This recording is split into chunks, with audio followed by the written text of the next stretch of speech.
Glória a Deus, a paz do Senhor a todos, tudo bem?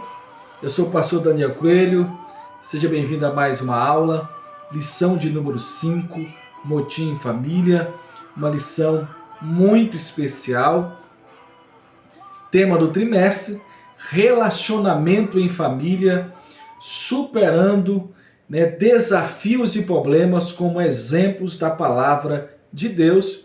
E hoje, a aula de número 5, uma aula muito especial. É muito importante os irmãos fazerem a leitura bíblica em classe, que se conta no livro de Números, capítulo 11, versículo 1 ao versículo de número 7. Você vai compreender melhor a aula. Números capítulo 12, versículo 1 e o versículo de número 8. Meu amado aluno, me ajude a ministrar a palavra de Deus. Como é que está o som, a imagem? Estamos aqui ministrando uma aula com o objetivo de edificar a sua vida, trazer clareza acerca desse tema tão importante. Então deixe o seu link, o seu comentário. Você que ainda não é inscrito no canal, se inscreva e nos ajude a divulgar o Evangelho de Cristo. Amém? O texto ouro da nossa lição nos diz assim: fazei todas as coisas sem murmurações, nem contendas. Filipenses capítulo 2, versículo 14. A nossa verdade prática nos diz assim: das murmurações derivam as contendas. Por isso, devemos evitá-las em nossa família. Os objetivos da lição são 3. Após esta aula, você precisa aprender 3 coisas. Primeiro, apresentar as raízes e danos causados pela murmuração entre o povo de Deus. Segundo, identificar o real motivo que culminou a rebelião dos irmãos contra Moisés. E terceiro, conscientizar de que Deus honra o líder manso e humilde, punindo os que lhe intentam o mal. A palavra-chave, murmuração. Hoje vamos falar sobre murmuração, caneta, papel, Bíblia aberta, mais uma aula. Tópico 1, a influência negativa da murmuração. Assim nasce um motim. A palavra motim, refere-se aos atos explícitos de desobediência ou a uma reação contra as regras, as ordens estabelecidas no grupo social. Números capítulo 11 e o capítulo de número 12, há uma descrição de murmurações, 3 queixas que culminaram na rebelião familiar contra a liderança de Moisés.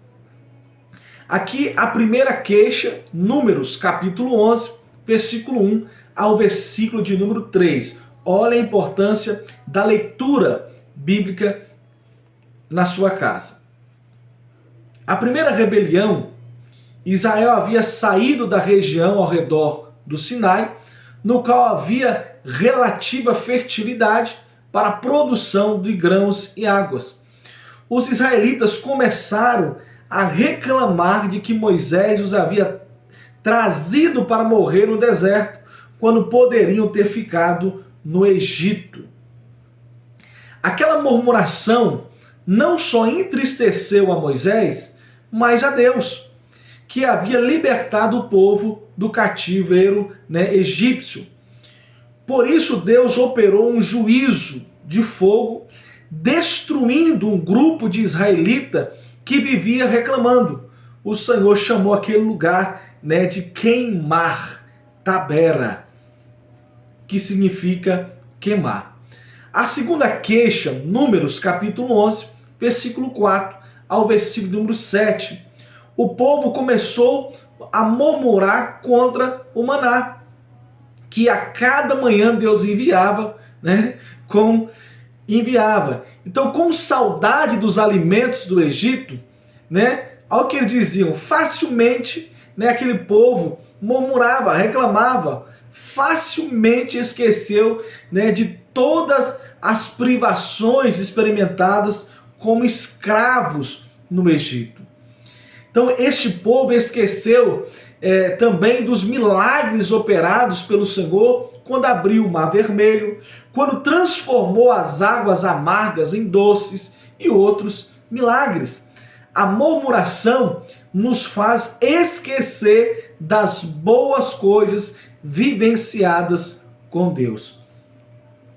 A terceira queixa está em Números capítulo 12, versículo 1 ao versículo de número 3. Temos a rebelião de Miriam e Arão contra a liderança de Moisés.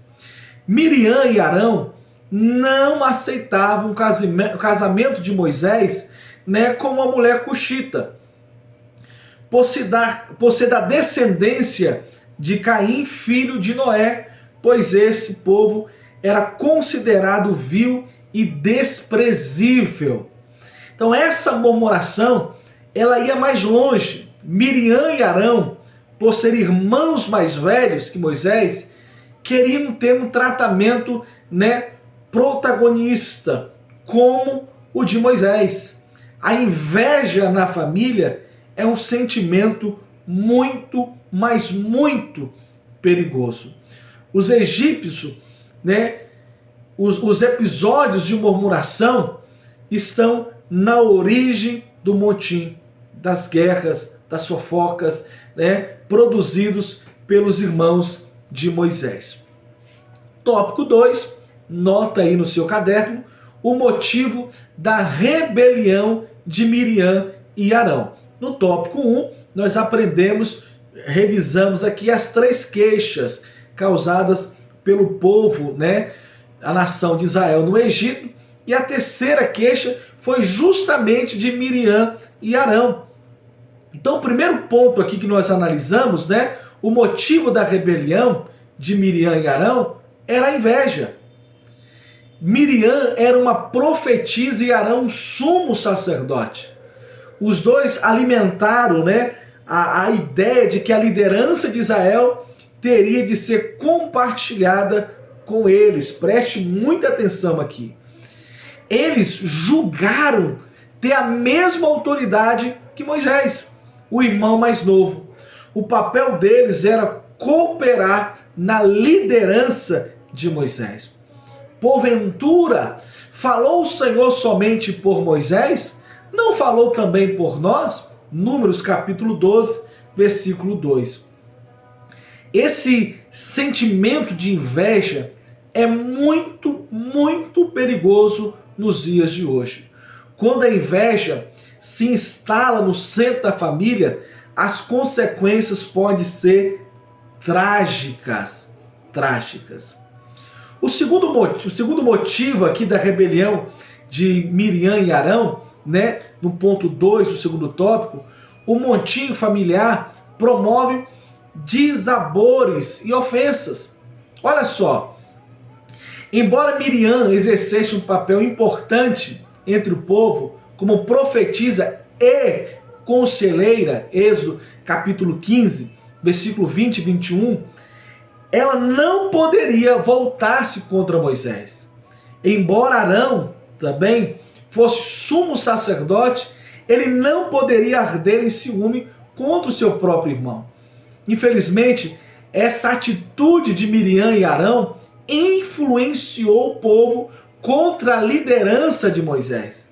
Deus haveria de tratar com os dois irmãos. Devemos, portanto, lembrar de que um dos segredos para manter a família espiritualmente equilibrada é a prática do respeito mútuo entre os familiares. A inveja de Arão e Miriam obteve severo tratamento do Senhor. No tópico 3, Moisés, um homem manso e humilde. Mais manso que havia na terra.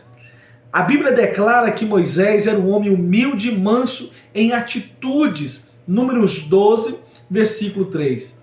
A mansidão de Moisés era uma qualidade de caráter que o distinguia dentre os outros homens.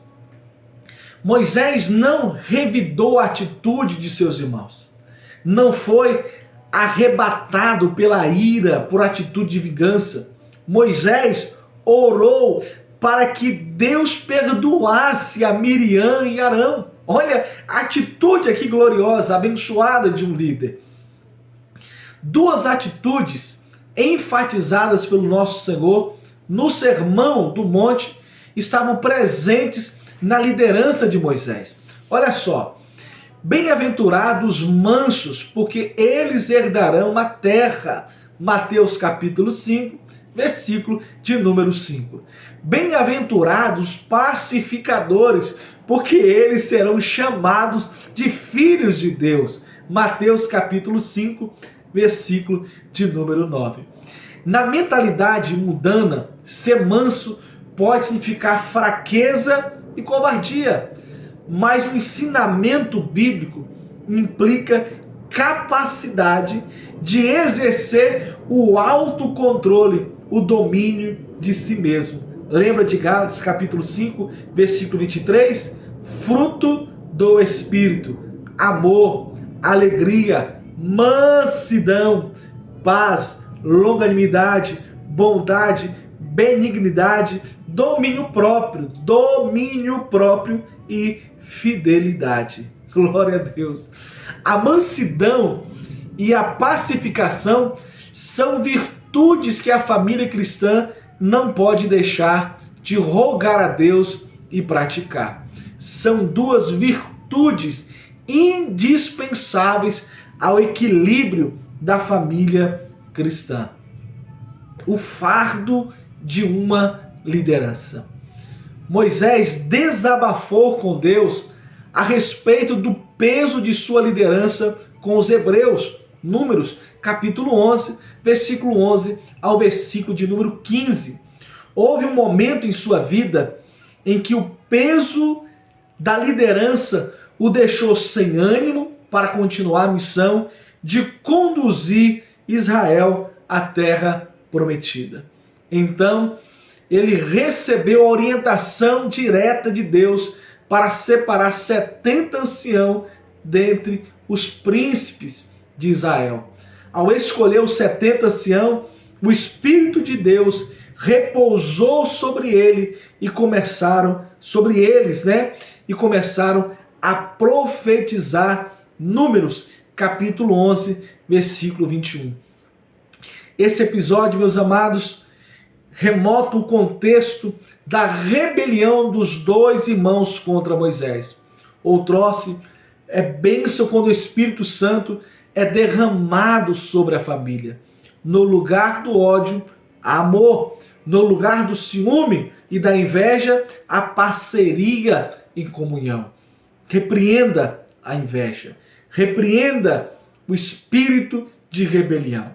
Infelizmente, tem muito pastor fazendo rebelião e sofrendo rebelião, porque esse espírito é do diabo, é do demônio, é da obra da carne. E alguns se rebeliam contra homens que consagraram, ensinaram, abrem igreja, levam o povo e diz: Deus está comigo, a igreja está crescendo. Ele vai sofrer mesmo mal que ele fez para os outros. Porque a rebelião, segundo a Bíblia, é um pecado pior do que a feitiçaria. E quem faz rebelião está ensinando, motivando o povo a rebeliar e automaticamente vão se rebelar contra ele também. E ele se esquece que vão morrer. A parede vai ficar, mas o exemplo de rebeldia, de montim vão continuar, porque é o exemplo que ele está deixando. O homem de Deus não se rebela. O homem de Deus não abre igreja do lado da outra igreja. O homem de Deus, ele ora ao Senhor e Deus dá resposta. Deus transforma o ódio em amor, o ciúme e a inveja em parceria e comunhão. Glória a Deus. Números capítulo 12, versículo 4, 7. A punição de Miriam e Arão. A rebelião provocada pela inveja de Miriam e Arão contra a liderança de Moisés acendeu a ira do Senhor. Foram convocados, para fora da tenda. O Senhor desceu na coluna de nuvem, uma demonstração de sua presença, e falou diretamente com os dois revoltosos, Miriam ficou leprosa no mesmo instante ali, foi separado do arraial de Israel por 7 dias. Números capítulo 12, versículo 10 e o versículo de número 15. É preciso evitar as falsas acusações, as palavras atravessadas, a destruição de reputação de familiares. A vontade de Deus é que a paz e a harmonia estejam sobre a família cristã, pois é o Espírito Santo que opera o caráter de Cristo na família. Quão bom e quão suave é que os irmãos vivam em união. Salmo 133, versículo de número 1. Moisés é um exemplo de líder fiel, manso e humilde. O montim levantado por Miriam e Arão tinham como causa a inveja da autoridade delegada por Deus a Moisés. Logo, as consequências de atitudes como essas produzem grandes prejuízos morais e espirituais na família. Por isso, o apóstolo Paulo aconselha que andemos no Espírito, para que as obras da carne não dominem as nossas atitudes. Gálatas capítulo 5, versículo 25 e o versículo de número 26. É tempo de muita prudência. É tempo de muita prudência. Então, montim refere-se aos atos explícitos de desobediência ou a uma reação negativa contra as regras e as ordens estabelecidas no grupo social. Nós aprendemos aqui que, porque Miriam não aceitava o casamento de Moisés com a mulher cuxita, eles causaram ciúme, ódio e eles fizeram que outras pessoas também se levantavam contra Moisés. E assim surgiu conversas atravessadas, porque eles queriam ter o mesmo protagonismo do que Moisés. Então as consequências dos ciúmes são trágicas. Amém? Evitemos em nome de Jesus o ciúme e a inveja, repreendendo pelo sangue de Jesus. O que Deus quer na sua família é amor, companheirismo, uma família abençoada no nome de Jesus. Edifique a sua casa. Busque a aprovação, primeiro de Deus, dos homens. Mas do que adianta ser aprovado pelo pastor para ser diácono, para ser presbítero, e ser reprovado pela esposa, pelos filhos? Fui aprovada pela igreja para ser presidente do círculo de oração. Que bênção, mulher! Mas não ser aprovada pelo marido. Porque dentro de casa, conversas atravessadas, espírito de inveja, não. Deus quer que você jogue fora a inveja, o ciúme, o ódio e coloque o amor, o companheirismo, o fruto do Espírito. Que Deus abençoe a sua vida. Aqui, mais uma aula. Eu sou o pastor Daniel Coelho. Deixe o seu comentário, deixe o seu link e se inscreva no canal. Até a próxima, em nome de Jesus. Glória a Deus. Próxima lição, 6. Pais zelosos e filhos rebeldes. Um forte abraço a todos.